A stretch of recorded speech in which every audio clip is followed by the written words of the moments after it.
In order to appeal to my target audience, I needed to create an opening sequence that would be both relatable and identifiable.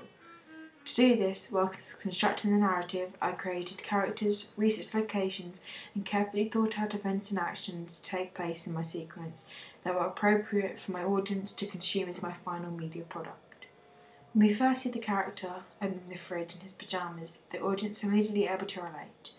The whole scene whilst the boy is making his breakfast connotes a real, relatable aspect, and the audience may be able to already gain knowledge of the social realism genre. Through the long-durated 360-degree shot, the audience see the internal appearance of the relatively large house.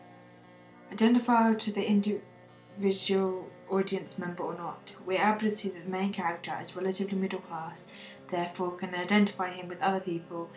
As he goes to grab his lunchbox out of the fridge, the audience soon realise that he's a schoolboy and that this is where the younger half of my 14 to 24-year-old target audience are able to establish similarities. He then combs his hair, something of which the working to lower middle class boys of the target audience may not do themselves with the same precision, but will be able to make assumptions about the stereotype of the character, guessing the unresolved enigma code that the boy's care for his appearance and presentation could result in him being teased. When the character exits the house, the audience can become aware of the external location.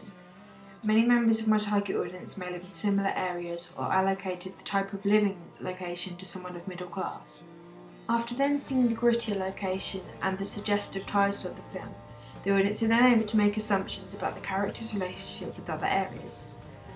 This view is confirmed when we see his facial expression, which conveys feelings of uneasiness.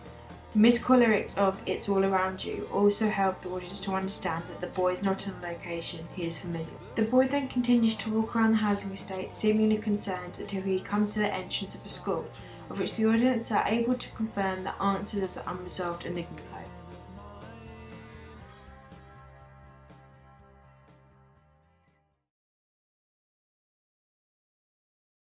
The unique selling point of my film would probably be the fact it focuses on a middle-class boy living in a middle-class location.